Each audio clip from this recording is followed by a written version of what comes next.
Inkoko z'inkanga cyangwa se ibigagari ni inkoko zagutse cyane kandi ni inkoko zifite umusaruro mu buryo butandukanye. Inkoko zifite umusaruro w'amagi, inkoko zifite umusaruro mu bigendanye n'inyama, inkoko zifite uburyohe bwihariye, inkoko zigira isoko cyane kandi inkoko zirumbuka cyane. Wakibaza ngo izi nkoko zirumbuka gute, zigira umusaruro umeze gute? No kuvuga ngo niyo nkoko igira mu biguruka byose bibaho bishoboka, niyo nkoko igira inyama ziryoha kurenza ibindi biguruka byose.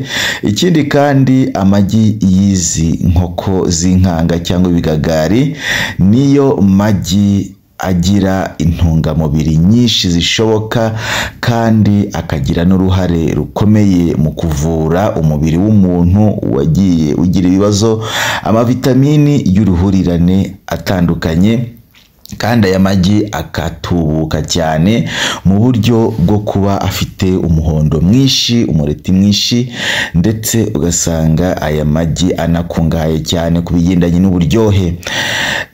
Izi nkoko rero z'inkanga cyangwa se nyine ibigagari nk'uko ayo mazina mu buryo bw'ikinyarwanda yose ari ayazo, ni ukuvuga ngo ni inkoko ubusanzwe zifite inkomoko mbese mu bihugu bitandukanye, ariko hano iwacu naho mu mashyamba zarahahoze cyane, kuko ni inkoko ubusanzwe nyine nazo zituruka mu mashyamba, nk'uko hari ibindi bikoko byinshi byabaga mu mashyamba ariko bikagenda bimenyerezwa kubana n'abantu, bikororwa, bikaba ibyororwa, bikaba amafunguro. N'izi nkoko rero nazo niko mbere zari zimeze, byari ibiguruka biba mu ishyamba, ariko nyuma yaho abantu batangira bazorora, babana nazo, zimenyerana n'abantu kandi ziba ibifungurwa byiza nyine ku bantu batandukanye.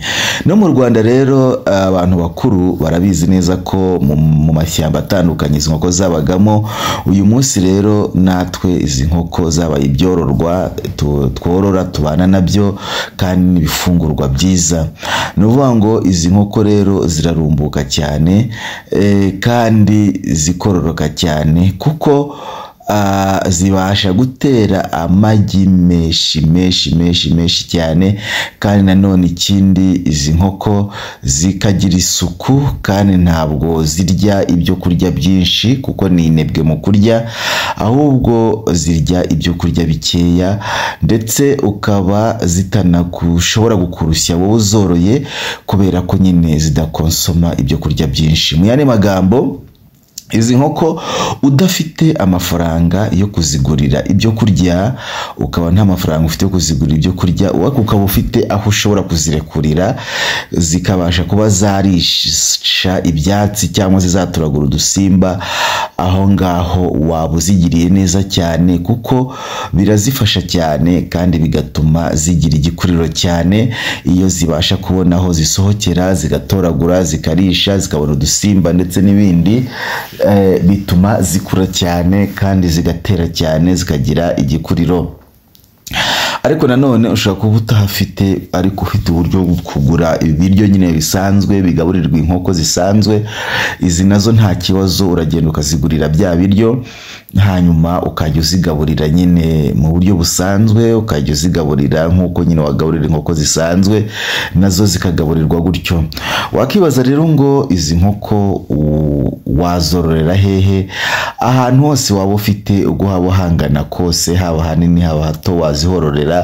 Mu kirere mberabyombi wazihororera, ndetse nta kibazo. Gusa wowe upfa kuba zibasha kubona aho zirira, aho zirirwa, ariko kandi nijoro mu gihe cyo kuryama zikabona aho zisimbukira zikarara hejuru, cyo kimwe n'ibindi biguruka byose bikunda kurara hejuru, biba byiza cyane. Izi nkoko rero mu buryo bw'imirwarire ntabwo zikunze kurwaragurika cyane, ariko niyo zirwaraguritse, niyo zirwaye, icyo ukora ni ukuzihereza imiti, ni ukuzivura, cyangwa se ukazivura mbere y'uko zirwara, kuko zo zigira imbaraga zo guhita zikira bwangu gukira vuba vuba kubera ko zifite umubiri ukomeye. Izi nkoko rero mu buryo bwo kororoka kwazo ntabwo zikunze kurarira cyane, kuko mu nkoko nk'ijana ushobora kubonamo nk'ebyiri zirarira cyangwa se 3. Rero kugira ngo zororoke ni byiza cyane kuba wafata amagi yazo ukayahereza inkoko z'inyarwanda zikayaturaga, cyangwa se ugafata amagi yazo ukayaha dendo zikayaturaga, cyangwa ugafata amagi yazo ukayahereza, hari n'abayahereza imashini zikayaturaga. Ibyo byose nta kibazo, gusa iyo yahaye inkoko cyangwa se ukayahereza dendo ngo iyaturage ni mu gihe cy'iminsi 27 n'iminsi 28. Hagati aho ngaho biba bikweretse imishwi ihagije. Rero ni ukuvuga ngo ubu bwoko rero bw'izi nkoko ni ubwoko bugira umusaruro impande zose, bugira umumaro impande zose, kandi zitera amagi menshi, ubushyo bw'amagi rwose akaba ari amagi ndetse aba yihariye, kuko aya magi agira igihu gikomeye, kandi aya magi akaba ameze nk'afite utudomodomo twinshi tw'umukara. Aya magi ukaba usanga amera nk'ahari yicaye hasi, atandukanye n'ay'inkoko urebye zisanzwe. Inkanga rero ziramenyera. Abantu benshi bibaza ese ntizishobora kuguruka ngo zigende? Hoya rwose ntabwo zishobora kuguruka.